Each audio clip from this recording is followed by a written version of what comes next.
En las vastas y despiadadas llanuras de Asia Central del siglo XIV, donde el viento indómito murmuraba historias de conquistadores y reinos derrumbados, nació un hombre que transformaría el significado de la guerra y el horror.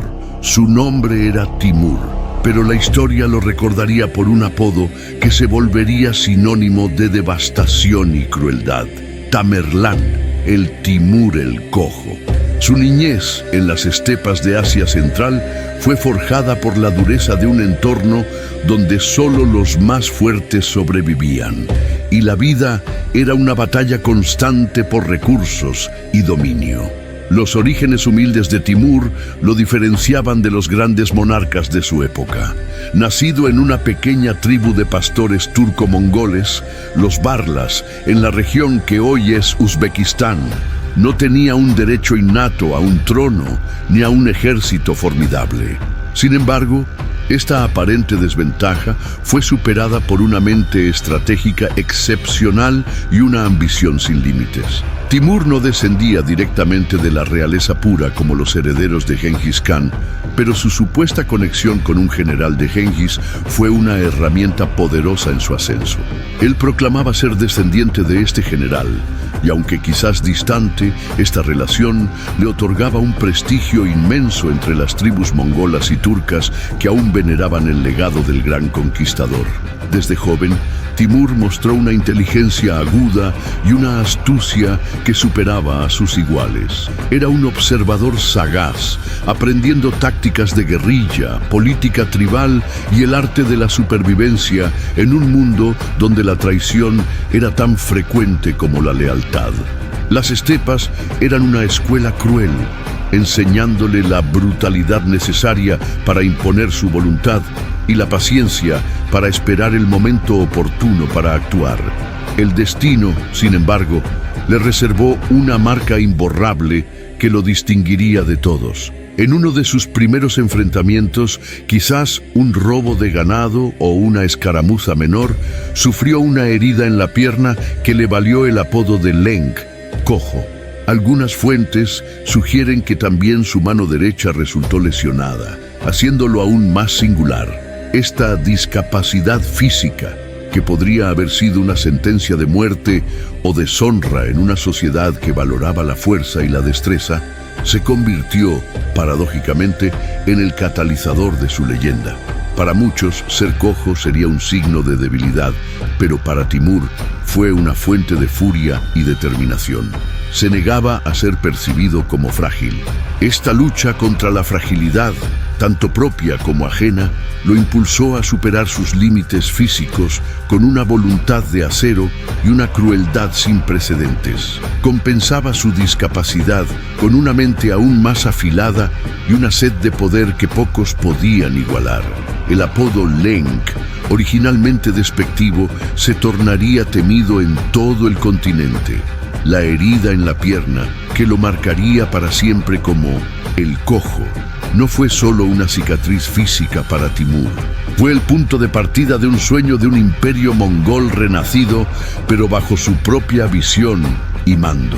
Timur admiraba profundamente a Gengis Khan y su vasto imperio, que para entonces se había fragmentado en varios kanatos en declive. Se veía como el heredero espiritual de esa grandeza, destinado a restaurar la gloria de los mongoles y unificar nuevamente las tierras de Asia. Sin embargo, su visión no era solo de restauración, sino de expansión. Timur no quería solo lo que Gengis había conquistado, quería ir más allá, extender sus dominios hacia el este y el oeste, dejando una huella de poder y terror que superaría a la de su ídolo. Esta ambición desmesurada, combinada con la necesidad de compensar su discapacidad física, lo llevó a una búsqueda incansable de poder y reconocimiento.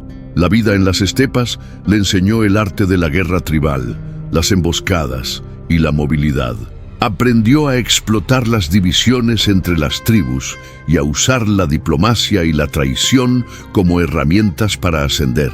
Sus primeros pasos en el escenario político y militar estuvieron marcados por alianzas inestables y la ruptura implacable de juramentos cuando servía a sus propósitos. Comprendió que, en un mundo sin leyes fijas, la fuerza y la astucia eran las únicas monedas de valor. A pesar de sus orígenes humildes y su discapacidad, la mente de Timur era un laberinto de estrategias complejas.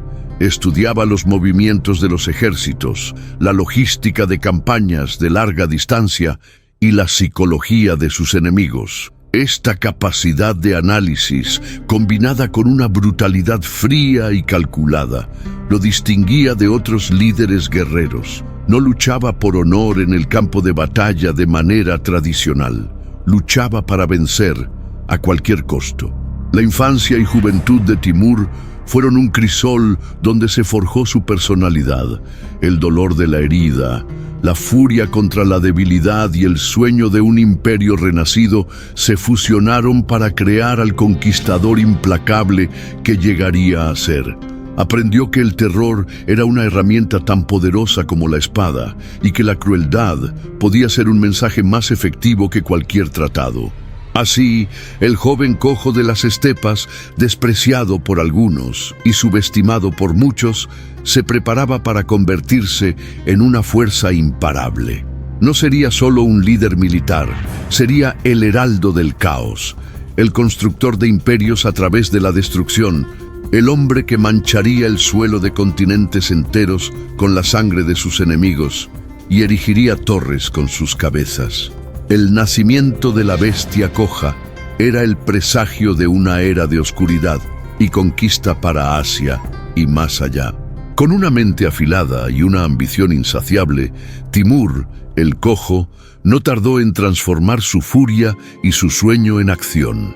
En un escenario de fragmentación política y conflicto tribal constante en Asia Central, vio oportunidades donde otros solo veían peligro. Su ascenso no sería gradual, sino una escalada brutal, marcada por sangre, alianzas traicioneras y una sed implacable de dominio. La Ruta de la Seda, el legendario camino que conectaba Oriente con Occidente, era en esa época un entramado de reinos menores, ciudades, estados ricas y tribus nómadas en disputa perpetua. Este entorno caótico era terreno fértil para Timur. Comenzó su ascenso no como un conquistador solitario, sino como un astuto jugador político, forjando y rompiendo alianzas con una frialdad calculadora. Al principio, sirvió a diversos líderes locales, aprendiendo sus tácticas, identificando sus debilidades y construyendo su propia red de lealtad. El concepto de honor para Timur era flexible y subordinado a sus objetivos finales. Juraba lealtad a un líder para derrocar a otro, y luego traicionaba al aliado cuando ya no le era útil. Sus primeros enfrentamientos no fueron contra grandes imperios, sino contra tribus rivales en las estepas.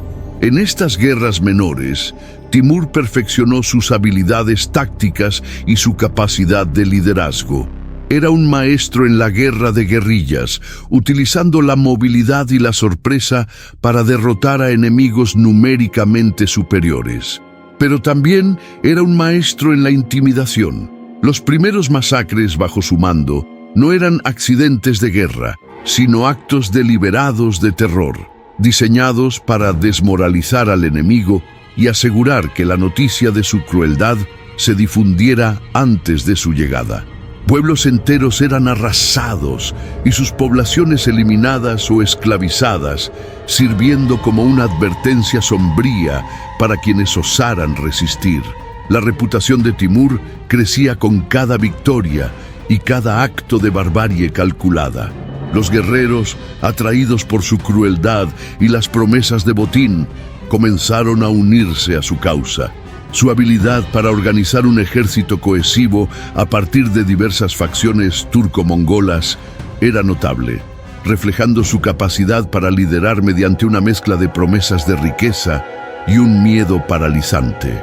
El clímax de esta fase inicial de su ascenso fue la consolidación de su poder sobre Samarcanda. Esta ciudad, una joya de la Ruta de la Seda, era un centro comercial y cultural de enorme importancia. En 1370, tras años de maniobras políticas y militares, Timur finalmente consolidó su control sobre Samarcanda, convirtiéndola en la capital de su creciente dominio. Samarcanda no era solo una conquista, era el símbolo de su poder, el centro desde donde irradiaría su influencia y terror por toda Asia Central. Desde Samarcanda, Timur comenzó a consolidar su autoridad, imponiendo su voluntad sobre los líderes vecinos y transformando la ciudad en una fortaleza inexpugnable y un centro desde donde sus ejércitos partirían para futuras campañas. No se conformaría con ser solo un líder tribal, su mirada estaba fija en un imperio. La consolidación del poder de Timur sobre Samarcanda no fue el fin de su ambición, sino el comienzo de una nueva etapa en su ascenso. Para solidificar su dominio y expandir su influencia, Timur entendió que la fuerza bruta no era suficiente. Era necesario más que tácticas militares. Debía controlar las mentes y los corazones, o al menos el miedo de sus súbditos y enemigos. Fue entonces cuando reveló su notable habilidad para unir religión, terror y guerra. Timur se presentaba como un ferviente musulmán sunita, un defensor del Islam y un restaurador de la ley islámica, Sharia. Esta fachada religiosa era una herramienta poderosa para legitimar sus conquistas y atraer el apoyo de clérigos y populistas. Se involucraba en largas discusiones teológicas, financiaba la construcción de mezquitas y madrasas en Samarcanda y otras ciudades conquistadas, y se proclamaba un guerrero de la fe, Ghazi. Para muchos musulmanes de la época, él era el líder que había surgido para restaurar el orden y la pureza en un mundo fragmentado por conflictos. Esta retórica religiosa le ayudó a reclutar ejércitos y justificar sus campañas como guerras santas. Sin embargo, esta piedad era solo una faceta de su estrategia. Paralelamente a su devoción, Timur empleaba el terror de manera sistemática y brutal. Los masacres no eran accidentales, eran premeditados. Las ciudades que se resistían eran aniquiladas sin piedad, sus poblaciones masacradas y sus estructuras destruidas para servir de ejemplo. Montones de cráneos humanos, a menudo cementados en torres gigantescas, eran erigidos fuera de las ciudades conquistadas como monumentos a su crueldad y advertencias gráficas a los próximos objetivos. Esta práctica, que le valió el temido apodo de Emperador de las Cabezas Cortadas, era una forma de guerra psicológica a gran escala, paralizando la resistencia antes de que sus ejércitos llegaran. La guerra, por su parte, era su lenguaje principal. Timur era un estratega militar genial, capaz de comandar ejércitos vastos y emplear tácticas innovadoras. Combinaba la movilidad y ferocidad de los guerreros mongoles de las estepas con la ingeniería de asedio y la organización logística de un imperio establecido. Sus ejércitos eran disciplinados, implacables y entrenados para la destrucción total. Estudiaba a sus enemigos, explotaba sus debilidades y usaba el terreno a su favor, asegurando victorias aplastantes. El saqueo era inmenso y la riqueza fluía hacia Samarcanda, financiando más campañas y la grandiosa reconstrucción de su capital. Al unir estos tres pilares, la legitimidad de la religión, el impacto paralizante del terror y la eficacia de la guerra, Timur construyó un sistema de dominio casi inquebrantable. No solo conquistaba tierras, conquistaba el miedo, la sumisión y, para algunos, la fe. Samarcanda, su capital, se convirtió en un centro de poder, riqueza y, paradójicamente, de belleza artística e intelectual, construido sobre los cimientos de sangre y destrucción que él esparcía por toda la ruta de la seda. Con Samarcanda consolidada como su centro de poder, la ambición de Timur no tenía límites. Su mirada se volvió hacia el sur y el oeste, hacia las ricas y antiguas ciudades de Persia y Asia Central, herederas de milenios de civilización, cultura y vastas riquezas. Para Timur, Estas ciudades eran tanto objetivos de saqueo como escalones para su grandioso imperio. Inició una serie de campañas que quedarían grabadas en la historia con sangre y montones de cráneos. Los asedios de las ciudades ricas de Persia y Asia Central fueron la marca distintiva de su expansión. Timur no era solo un conquistador, era un ingeniero del terror. Empleaba tácticas de asedio avanzadas, utilizando máquinas de guerra, minas y una disciplina militar implacable que aplastaba la resistencia. Ciudades como Isfahán, Bagdad y Damasco, centros de aprendizaje y comercio durante siglos, se convirtieron en escenarios de su poder despiadado. La elección para los habitantes era clara: rendición inmediata, tal vez con confiscación de bienes y esclavitud, o resistencia y aniquilación total. Los relatos de destrucción total, donde solo los vientos sobrevivían, no eran meras hipérboles, eran la dura realidad impuesta por Tamerlán. Ciudades enteras, que alguna vez palpitaban de vida y cultura, fueron reducidas a escombros. Bibliotecas fueron incendiadas, mezquitas y templos profanados e infraestructuras vitales, como sistemas de irrigación, fueron destruidas sistemáticamente para asegurar que la región no pudiera recuperarse y, así, no representara una amenaza futura. El objetivo de Timur no era solo la victoria militar, sino la eliminación de cualquier foco potencial de resistencia futura. La tierra era sembrada con la sal de la desolación. La crueldad de Timur alcanzó niveles que horrorizaban incluso en una era ya brutal. Los pueblos masacrados se contaban por decenas de miles en cada matanza. Tras la caída de una ciudad que osaba resistir, toda la población era frecuentemente ejecutada. Hombres, mujeres y niños eran masacrados sin distinción de edad o género. Los líderes locales que se negaban a someterse enfrentaban torturas horrendas y ejecuciones públicas, a menudo como espectáculo para aterrorizar a los sobrevivientes. La visión de cuerpos amontonados en las calles era común tras el paso de su ejército. El saqueo de riquezas era inmenso. Oro, plata, joyas, obras de arte y caravanas enteras de mercancías eran transportadas a Samarcanda, la capital de su imperio en expansión. Artesanos y eruditos eran perdonados del masacre, no por compasión, sino por utilidad. Eran deportados a la fuerza a Samarcanda para embellecer su capital y servir a su nuevo amo, transformando la ciudad en una maravilla del mundo islámico. Una cruel ironía en medio de la destrucción que él propagaba. Estas campañas brutales consolidaron el ascenso de Timur como señor de la guerra absoluto. Ya no era solo un jefe tribal astuto, era el gobernante de un vasto imperio que se extendía por gran parte de Asia Central y Persia. La corona que llevaba no estaba hecha de oro y gemas, estaba forjada con el dolor y el sufrimiento de millones, erigida sobre montones de cráneos que marcaban su camino de conquista. Su nombre, Tamerlán, era susurrado con terror y respeto, un presagio de destrucción. La marca más infame del reinado de terror de Timur, y lo que le valió el apodo de emperador de las cabezas cortadas, fueron los montones de cráneos humanos. Tras la caída de una ciudad que desafiaba su voluntad, Timur ordenaba que cada habitante sobreviviente fuera decapitado. Las cabezas eran luego apiladas en grandes pirámides o torres, cementadas con arcilla y barro, para servir como un monumento macabro a su invencibilidad y una advertencia aterradora a futuros enemigos. Estas estructuras grotescas se erigían fuera de las puertas de las ciudades, visibles desde lejos, asegurando que el mensaje de su crueldad fuera ampliamente comprendido. En Isfahán, por ejemplo, tras una revuelta, Timur ordenó que cada uno de sus soldados trajera una cabeza.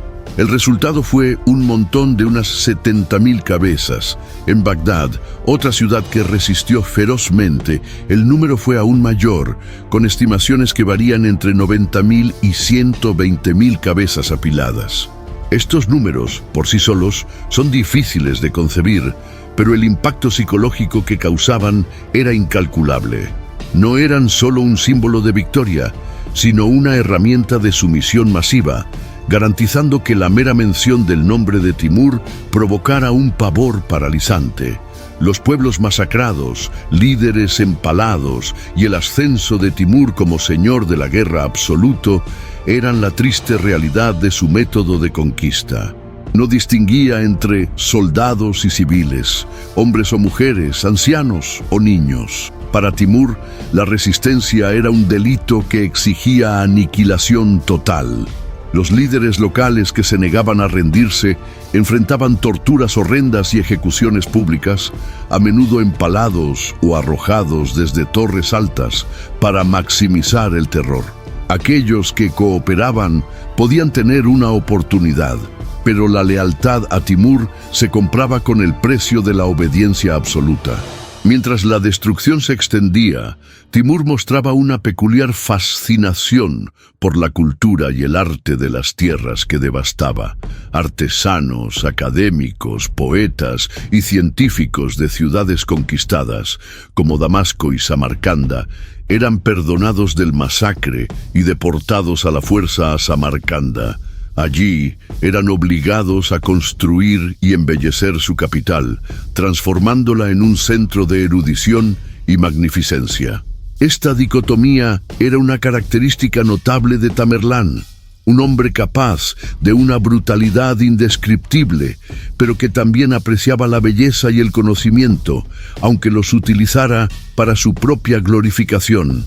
Lo que Timur construía no era solo un imperio de tierras, sino un imperio de terror, donde la mera mención de su nombre podía quebrar la voluntad de un ejército. Su corona, figurativa y literalmente, estaba sostenida por montañas de huesos y cráneos. No era solo un líder militar, era el juez y el verdugo, un emperador que gobernaba con el filo de la espada y la sombra del horror. Europa observaba desde lejos, aterrada por los relatos que llegaban de Asia, comprendiendo que una nueva fuerza imparable había surgido en el Oriente. Con Persia y Asia Central bajo su control brutal, la insaciable ambición de Timur no podía ser contenida. Sus ojos se volvieron hacia el este, hacia el subcontinente indio, una tierra de leyendas, de vastas riquezas y reinos debilitados por conflictos internos. Para Timur, la India era una invitación a la conquista, un nuevo escenario para demostrar su poder y saciar su sed insaciable de saqueo y gloria. Así, Timur, el Cojo, decidió marchar hacia el oriente.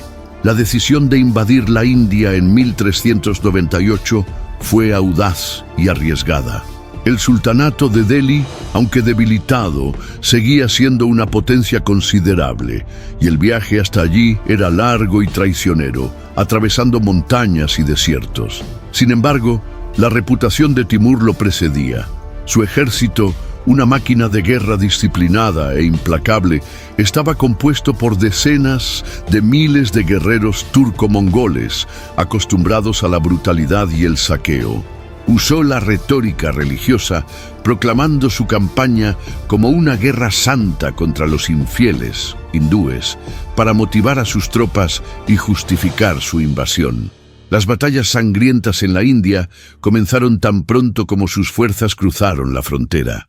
Timur no enfrentó una resistencia unificada. Los reinos indios, divididos y desprevenidos ante la ferocidad de un ejército como el de Tamerlán, cayeron uno por uno. Sus elefantes de guerra, un arma temida por los ejércitos indios, fueron contrarrestados con tácticas ingeniosas de Timur, quien supuestamente usó camellos cargados con fardos de paja en llamas para asustarlos y hacerlos pisotear a sus propias tropas indias. La crueldad de Timur seguía inquebrantable. Pueblos y ciudades que resistían eran brutalmente saqueados y sus habitantes masacrados sin piedad, dejando un rastro de destrucción por donde pasaba. La marcha de Timur culminó en la capital del sultanato. El saqueo de Delhi fue uno de los episodios más bárbaros de su carrera. En diciembre de 1398, el ejército de Timur enfrentó y aplastó a las fuerzas del sultán Mahmud Shah. Delhi, una de las ciudades más grandes y ricas del mundo islámico en ese momento, fue sometida a un saqueo de proporciones aterradoras. Durante días, la ciudad fue entregada al pillaje y la matanza. Las calles se llenaron de cuerpos, y la riqueza acumulada durante siglos fue robada por sus soldados. Templos y mezquitas fueron profanados, y la población fue diezmada o esclavizada en masa.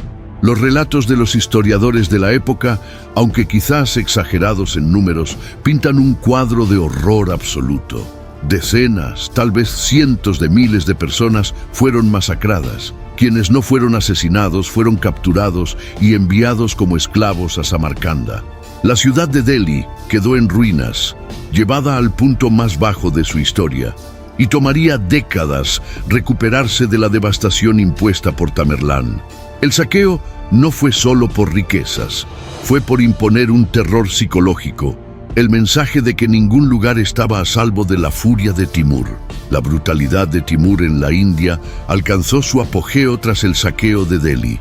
No satisfecho con el pillaje y la matanza masiva, Timur ordenó un acto que consolidaría su reputación como el emperador de las cabezas cortadas y enviaría un mensaje escalofriante a todos los que osaran desafiarlo.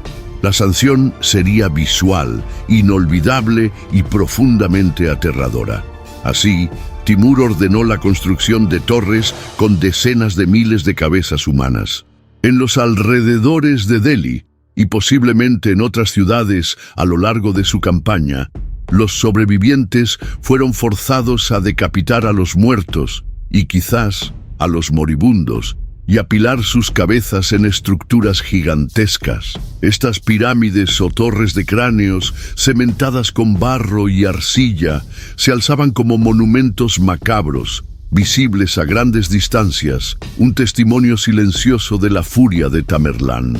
Se estima que solo en Delhi, hasta 100.000 prisioneros fueron ejecutados antes del saqueo principal para evitar que se rebelaran. Sus cabezas, sumadas a las de los innumerables muertos en el propio saqueo, contribuyeron a estas edificaciones horrendas. Este acto no era solo una demostración de poder, era una forma de terror como mensaje, guerra como religión. Para Timur, cada torre de cráneos era un sermón silencioso, una advertencia explícita sobre el destino de quienes resistieran su castigo divino. Se veía como un instrumento de Dios para purgar la tierra e imponer su voluntad, y el terror era su método de prédica. Las consecuencias de la campaña de Timur en la India fueron catastróficas para el sultanato de Delhi. El imperio quedó devastado, su capital en ruinas y su población diezmada. Tomaría más de un siglo para que el sultanato recuperara alguna semblanza de su antiguo poder. La invasión de Timur dejó un vacío de poder y un trauma profundo que marcó la historia del subcontinente indio. Para Timur, la campaña fue un triunfo abrumador. Había conquistado riquezas inimaginables, consolidado su leyenda de invencibilidad y demostrado que su crueldad no tenía límites geográficos ni morales. El saqueo de la India, especialmente la extracción de oro, plata y piedras preciosas, se usó para enriquecer su capital, Samarcanda, y financiar sus futuras y ambiciosas campañas. Al regresar a Asia Central, Timur llevó consigo no solo tesoros, sino también artesanos, arquitectos y eruditos indios, quienes fueron forzados a trabajar en sus grandiosos proyectos de construcción en Samarcanda. Así, sobre los cimientos de genocidio y destrucción, Timur continuaba edificando su capital como una de las ciudades más magníficas del mundo, una ironía perturbadora que resaltaba la dualidad de su naturaleza, un bárbaro conquistador y un mecenas de las artes y la ciencia, siempre que sirvieran a su gloria. Timur había probado ser el azote del Oriente, un conquistador cuya crueldad superaba incluso la de muchos de sus predecesores. Pero su ambición no se detendría allí. Con el este conquistado, Su mirada pronto se volvió hacia el oeste, hacia los poderosos imperios que aún se alzaban en su camino. Con la India saqueada y las llanuras de Asia Central bajo su control incontestable, la ambición de Timur el Cojo se volvió hacia el oeste. Allí, emergiendo como una nueva y formidable potencia, estaba el Imperio Otomano.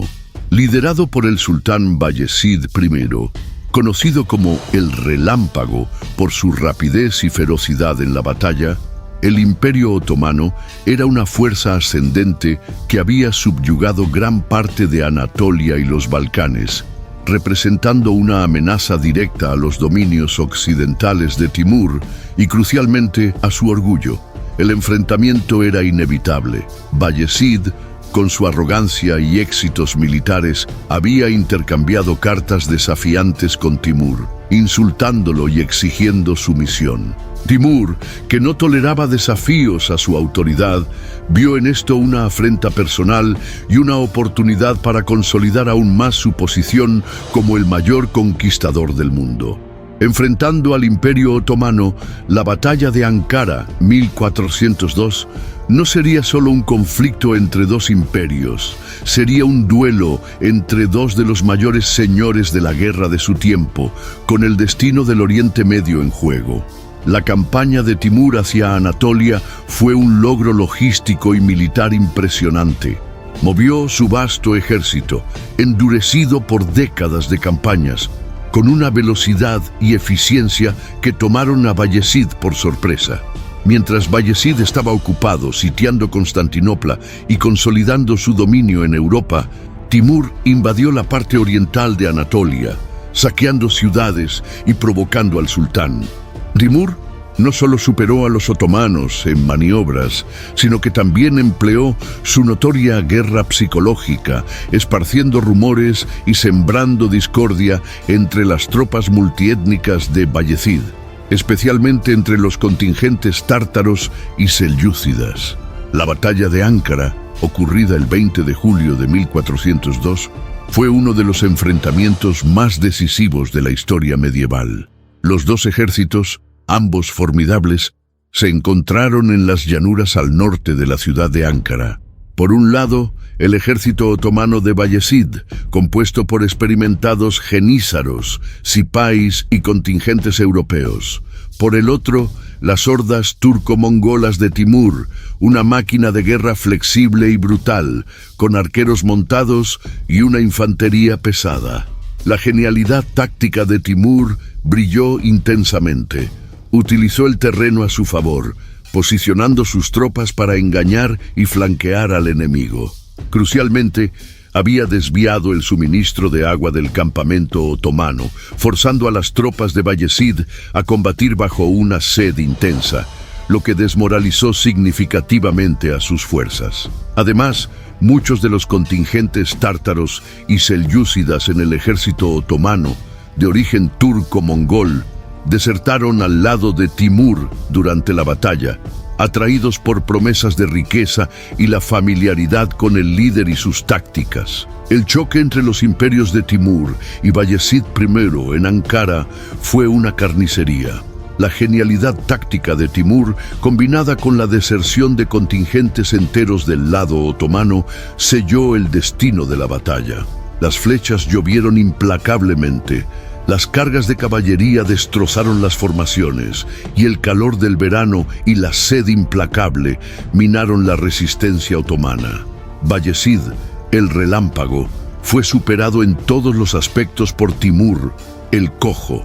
La batalla resultó en la derrota humillante de Bayezid I y su captura. El sultán otomano, que había desafiado a Timur con tanta arrogancia, fue atrapado en una emboscada y hecho prisionero. Este fue un evento de proporciones sísmicas en la historia mundial. Un sultán otomano capturado por un conquistador oriental. Timur, en un acto de humillación calculada, mantuvo a Bayezid en cautiverio, exhibiéndolo en una jaula de hierro y obligándolo a presenciar el desmantelamiento de su imperio. Algunas leyendas, quizás exageradas, cuentan que Bayezid fue usado como un taburete para Timur o forzado a llevar a las concubinas de Timur en sus viajes. La humillación de Bayezid fue total y murió en cautiverio menos de un año después por causas naturales o desesperación. Mientras Timur doblegaba a los musulmanes en nombre de la guerra total, el occidente observaba atónito.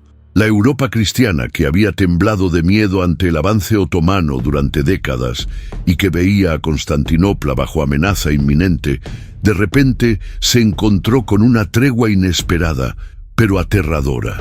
El Imperio Otomano, antes imparable, estaba en ruinas, sumido en una guerra civil, el interregno otomano, que duraría más de una década. Timur había, sin quererlo, salvado a Constantinopla y a la Europa cristiana del avance otomano por un tiempo, al mismo tiempo que aterrorizaba a todos con su brutalidad. La victoria en Ankara solidificó la posición de Timur como el gobernante más poderoso del mundo islámico y más allá. Había derrotado al sultán otomano, ampliamente considerado el protector del Islam y sucesor del califato. Este triunfo no solo aumentó su reputación militar, sino que también reforzó su aura de invencibilidad y la creencia de que era un instrumento de la voluntad divina. El resultado de la batalla de Ankara reverberó por todo el continente. Reyes y emperadores europeos, antes preocupados por el avance otomano, ahora enviaban emisarios y regalos a Timur, buscando su alianza y expresando su temor. Había asestado un golpe devastador a un imperio emergente y demostrado que no había fuerza militar que pudiera resistir a su máquina de guerra. Con el Imperio Otomano subyugado y Bayezid en cautiverio, Timur había alcanzado el cenit de su poder. Su imperio se extendía desde Anatolia hasta la India, y su corte en Samarcanda se convirtió en el centro de un dominio brutal, pero grandioso. El cojo, el emperador de las cabezas cortadas, estaba listo para gobernar como un verdadero segador. Con el Imperio Otomano subyugado y la India saqueada, Timur se había consolidado como el gobernante más poderoso de Asia y más allá. Su imperio, aunque vasto y construido sobre sangre, era una entidad imponente. Timur no era solo un conquistador, era ahora el árbitro del destino de reyes y reinos. Impuso un dominio brutal sobre toda Asia Central y más allá, extendiendo su influencia desde el mar Mediterráneo hasta el río Ganges y desde el Cáucaso hasta los desiertos de Arabia. Su corte en Samarcanda no era solo la capital de un imperio, era el centro del mundo conocido para muchos, un polo de poder y un testigo de su crueldad. Viajeros, emisarios y súbditos de todas partes llegaban a Samarcanda para rendir homenaje a Timur, a quien muchos ya llamaban Señor de los Siete Mares o Conquistador del Mundo. La ciudad, reconstruida y embellecida con la riqueza saqueada y el arte de artesanos forzados, era un espectáculo de magnificencia y opulencia, una vitrina del poder de Timur. Sin embargo, esta grandeza estaba intrínsecamente ligada a la muerte y el terror. La corte de Timur era un lugar donde la vida y la muerte se decidían con un gesto de su mano. Su corte en Samarcanda se convirtió en un centro de poder y muerte, donde la paranoia de Timur aseguraba que cualquier signo de deslealtad o insubordinación fuera castigado con la máxima brutalidad. Los mismos métodos de terror que usaba para conquistar ahora se empleaban para gobernar: ejecuciones públicas, torturas horrendas y el ejemplo impactante de cualquiera que osara desafiar su autoridad. La leyenda cuenta que Timur tenía un profundo conocimiento de la historia y las genealogías de los imperios. Se veía a sí mismo como el legítimo heredero de Genghis Khan, destinado a restaurar y expandir el imperio mongol. Esta creencia personal, aliada a su notoria crueldad, le otorgaba un aura de invencibilidad y predestinación. Era el juicio de Dios para aquellos que consideraba indignos o sus enemigos. La política exterior de Timur era una mezcla peculiar de diplomacia e intimidación. Recibía emisarios de grandes potencias como China, el Egipto mameluco e incluso reinos europeos que venían buscando alianzas o simplemente para evitar su ira. Las negociaciones se conducían con un cuidado casi académico, con Timur demostrando su erudición y conocimiento de las leyes y costumbres. Sin embargo, ante cualquier signo de irrespeto o vacilación, la faceta implacable del emperador de las cabezas cortadas emergía, transformando la negociación en una amenaza velada. La riqueza que fluía hacia Samarcanda era inmensa, permitiendo a Timur financiar no solo sus campañas, sino también proyectos grandiosos de arquitectura, arte y ciencia. Atraía a su corte los mayores talentos del mundo islámico, obligándolos a trabajar para su gloria. Samarcanda era una ciudad de contrastes extremos, una metrópoli de aprendizaje y belleza construida sobre los cimientos del sufrimiento y la matanza. La capacidad de Timur para mezclar la diplomacia con la decapitación era una de las características más aterradoras de su gobierno. Emisarios de reinos lejanos, como Castilla y Egipto, visitaban Samarcanda y eran tratados con la debida pompa y ceremonia. Timur debatía sobre leyes, religión y estrategia con una inteligencia que impresionaba a sus visitantes. Sin embargo, ante cualquier signo de insubordinación, retraso en el pago de tributos o desafío a su autoridad, la fachada de gobernante iluminado caía. La ira de Timur era rápida y brutal. Ciudades que habían prometido lealtad podían ser repentinamente arrasadas, y sus líderes, que antes se habían postrado ante él, se encontraban empalados o decapitados, con sus cabezas añadidas a las pirámides macabras que salpicaban el paisaje. Esta imprevisibilidad mantenía a todos en un estado constante de terror. Nadie estaba realmente a salvo de la furia del cojo, ni siquiera sus propios generales, que podían ser recompensados con riquezas un día y ejecutados al siguiente por un error percibido. La crueldad de Timur no era aleatoria, era una herramienta política deliberada. Gobernaba como un emperador que gobernaba como segador. Se veía como la personificación del juicio divino, un instrumento de Dios para castigar a los malvados y los infieles.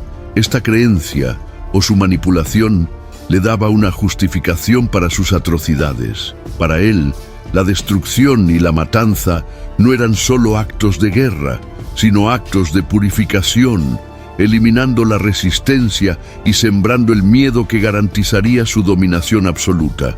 Los relatos de los cronistas de la época, tanto los que lo reverenciaban como los que lo odiaban, coinciden en su ferocidad y su inteligencia implacable. Era un maestro de la guerra psicológica, usando su reputación y sus monumentos de cráneos para quebrar la moral enemiga antes de que comenzara la batalla. Sus conquistas no se basaban solo en la fuerza de su ejército, sino en la capacidad de aterrorizar a sus adversarios hasta la sumisión. El imperio timúrida, aunque no era una entidad administrativa cohesiva como algunos imperios europeos, se mantenía unido por la fuerza de la personalidad de Timur, la lealtad o miedo de sus generales y la constante amenaza de su ira. Nombraba a sus hijos y nietos como gobernadores de provincias, pero mantenía un control férreo sobre ellos, con una red de espías y un sistema de castigos severos para cualquier fallo. En el apogeo de su poder, Timur era una fuerza de la naturaleza, un conquistador sin igual, que había subyugado vastas extensiones de Asia. Había transformado a Samarcanda en una ciudad legendaria, pero su corona reposaba sobre una base de huesos y aterrorizaba a millones. Sin embargo, la ambición de Timur aún no estaba saciada. Incluso con un imperio tan vasto, aún miraba hacia un último y grandioso objetivo: el imperio Ming de China. Con un imperio que se extendía por gran parte de Asia y su nombre temido desde Delhi hasta Damasco, Timur, el Cojo, parecía haber conquistado el mundo conocido. Sin embargo, la sed insaciable de poder que lo había impulsado toda su vida no estaba satisfecha. Había un último y grandioso objetivo en su mira: el vasto y legendario Imperio Ming de China. Esta sería la campaña inacabada contra China, una empresa que, para muchos, parecía una locura, pero que para Timur era el destino final de su legado. China representaba el pináculo de la conquista. Era un imperio inmenso, rico y distante, y su subyugación sería la coronación definitiva de su ambición, superando incluso las hazañas de Gengis Khan. Los preparativos para esta campaña fueron colosales, movilizando recursos y hombres de todo su vasto imperio. Timur envió emisarios y demandas de sumisión a la corte Ming, que fueron recibidas con desdén. Esto solo alimentó la furia y la determinación del viejo conquistador. Sin embargo, mientras Timur planeaba su mayor campaña, los signos de decadencia comenzaban a aparecer. Ya no era el joven y vigoroso líder de las estepas. Su salud estaba en declive y la edad avanzada cobraba su precio. Los dolores de la pierna coja se intensificaban y su cuerpo, castigado por décadas de guerra y campañas implacables, comenzaba a fallar. El invierno riguroso de Asia Central que se acercaba era un desafío adicional para un ejército en marcha. A pesar de la edad y la salud debilitada, Timur mantenía una mente afilada, pero la obsesión por China lo consumía. Ignoraba los consejos de sus generales sobre las dificultades de la campaña de invierno y la vastedad del Imperio Ming. Su megalomanía, antes un motor de éxito, ahora se convertía en un peligro. Creía en su propia invencibilidad y en su predestinación para conquistar el mundo. La marcha hacia China comenzó en el invierno de 1404.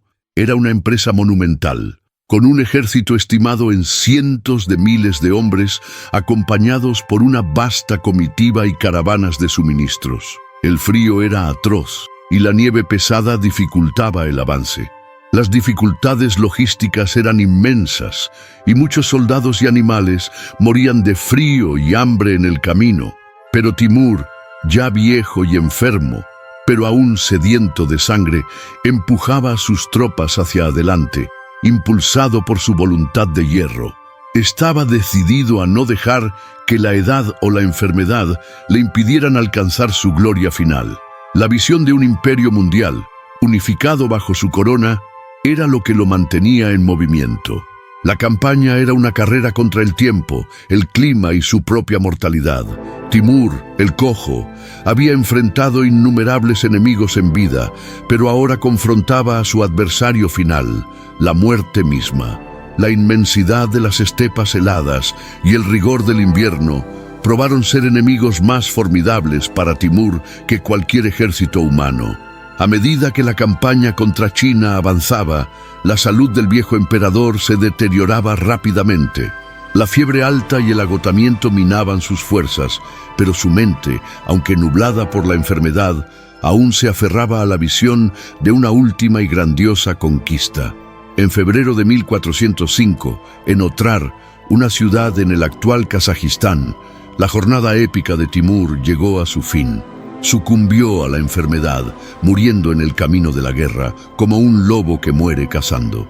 Su muerte, lejos de los palacios lujosos de Samarcanda y en medio de la dura realidad de una campaña militar, fue un reflejo de toda su vida, implacable, ambiciosa y eternamente en movimiento en busca de nuevas conquistas. Incluso en su lecho de muerte, la leyenda dice que aún hablaba de invadir China, de su gloria y del destino que lo esperaba. La noticia de su muerte se mantuvo en secreto por un tiempo, temiendo la desintegración inmediata de su vasto ejército e imperio. Su cuerpo fue embalsamado y transportado de regreso a Samarcanda, la ciudad que había erigido con la riqueza y la sangre de innumerables conquistas y que se convertiría en su tumba final. La muerte de Timur marcó el fin de una era de terror y ambición sin precedentes. Había construido lo que fue, por un breve periodo, uno de los mayores imperios de la historia mundial, extendiéndose por casi toda Asia. Su influencia fue tan vasta que redefinió las fronteras y el poder en 3 continentes, impactando Persia, India, el Levante, Anatolia y hasta el este europeo. Sin embargo, la ironía del legado de Timur radica en que su imperio, construido por la fuerza abrumadora de su personalidad y su genialidad militar, era inherentemente frágil. Como un lobo que caza solo y que, al morir, deja a su manada sin un líder claro, Timur no había establecido una estructura de sucesión estable. Sus hijos y nietos, aunque numerosos y ambiciosos, no poseían la misma visión singular, la misma brutalidad o la misma inteligencia para mantener unido el vasto dominio que había forjado por el terror. La caída del tirano no trajo una paz duradera, sino que abrió el camino a nuevos conflictos. La campaña contra China nunca se completaría, y el imperio que Timur había construido sobre las cabezas de millones pronto comenzó a fragmentarse. Su muerte no fue el fin del caos, sino la transición a una nueva fase de incertidumbre en el panorama geopolítico de Asia. El emperador de las cabezas cortadas se había ido, pero su nombre y las leyendas sobre su ferocidad y su tumba maldita vivirían por siglos, un testimonio sombrío al hijo del caos. La muerte de Timur, el Cojo, en 1405, mientras marchaba para conquistar China, no significó el fin de su historia, sino el comienzo de su mito. Como un meteoro que surca el cielo y se desintegra, su imperio, construido por la fuerza abrumadora de su personalidad y genialidad militar, no sobrevivió a su ausencia. Tras su muerte, el imperio se fragmentó, sumiéndose en una serie de guerras de sucesión entre sus hijos y nietos. Los vastos dominios que Timur había conquistado con tanta sangre y terror rápidamente se dividieron en reinos menores, cada uno luchando por el poder y reclamando la herencia del gran conquistador. Esta fragmentación era inevitable. El imperio de Timur no era una entidad administrativa cohesiva con instituciones duraderas. Era un dominio personal, sostenido por su voluntad de hierro y el miedo que inspiraba. Sin la bestia coja para imponer el orden, los lazos que unían las diversas regiones y facciones se rompieron. Los montones de cráneos y las ciudades en ruinas, antes monumentos a su gloria, se convirtieron en recordatorios de la fragilidad de su poder tras su muerte. Sin embargo, incluso con el imperio desintegrándose, su nombre resonaba entre imperios y poetas. La leyenda de Tamerlán no murió con él. Por el contrario, su fama como conquistador implacable y estratega brillante creció, extendiéndose por todo el mundo conocido. Historiadores y cronistas, tanto los que lo abominaban como los que lo admiraban, registraron sus hazañas y atrocidades, asegurando que su nombre nunca fuera olvidado. En Europa, era visto como una figura casi mítica, un segundo Genghis Khan, que había, irónicamente, salvado al occidente del avance otomano en Ankara. Poetas y artistas de las cortes de los sucesores de Timur, conocidos como los timúridas, celebraban su grandeza militar, mientras que otras culturas lo retrataban como el azote de Dios, un castigo divino para la humanidad. Su historia fue contada y recontada, adaptada y reinterpretada, pero siempre manteniendo la imagen de un conquistador brutal y genial. La complejidad de su figura, un mecenas de las artes y la ciencia, capaz al mismo tiempo de una crueldad inimaginable, aseguró que su legado fuera debatido y explorado durante siglos. La memoria de Timur era particularmente fuerte en Samarcanda, la capital que había construido. Aunque el imperio estaba dividido, la magnificencia de Samarcanda, con sus mezquitas, madrasas y mausoleos construidos por orden de Timur, permaneció como un testimonio de su visión, incluso si esa visión estaba forjada en el saqueo y el terror. Los sucesores timúridas intentaron, con diversos grados de éxito, mantener parte de su herencia cultural y política. El aura de misterio y terror que envolvió a Timur en vida continuó persiguiéndolo incluso después de la muerte, especialmente con las leyendas sobre su tumba maldita. Timur fue sepultado en el magnífico mausoleo Gur-e-Amir, en Samarcanda, una obra maestra de la arquitectura islámica que él mismo había ordenado construir. Sin embargo, la creencia popular y algunas inscripciones en la tumba dieron origen a historias escalofriantes sobre una maldición. La más famosa de estas leyendas es la de una inscripción en su lápida que advierte: cuando resucite de entre los muertos, el mundo temblará. Otra variante dice: quien perturbe mi tumba desatará un invasor más terrible que yo. Esta maldición al intruso que osara perturbar sus restos ganó notoriedad histórica. La leyenda más difundida y dramática afirma que, en junio de 1941, arqueólogos soviéticos, bajo órdenes de Stalin, abrieron la tumba de Timur.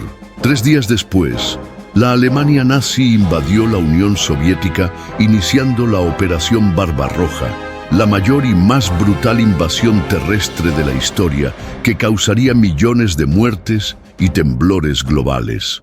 Si la maldición fue una coincidencia o no, añadió una capa oscura y mística a la ya temida figura de Tamerlán. El mito de Tamerlán, que cruza continentes y siglos, es un testimonio de su capacidad para impactar la historia y la imaginación humana.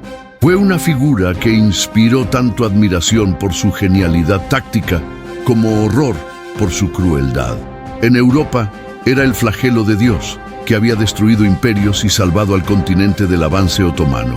En Asia, su memoria era compleja: un mecenas de las artes y constructor de Samarcanda, pero también un conquistador despiadado que dejó un rastro de carnicería por donde pasó. Su nombre, Timur o Tamerlán, una corrupción occidental de Timur el Cojo, se convirtió en sinónimo de ambición desmedida y poder brutal. No fue un constructor de instituciones duraderas y su imperio se deshizo rápidamente, pero su impacto en las fronteras políticas, las rutas comerciales y la dinámica de poder del siglo XV fue innegable. Influyó en el curso de la historia en 3 continentes, desde la India hasta el Oriente Medio y hasta Europa. Tamerlán permanece como una figura enigmática y controvertida. Fue un líder brillante, un estratega militar sin igual, un mecenas de las artes y la ciencia que creó obras arquitectónicas magníficas. Sin embargo, también fue un monstruo, un tirano que apiló cráneos humanos en torres, diezmó poblaciones enteras y gobernó por el terror.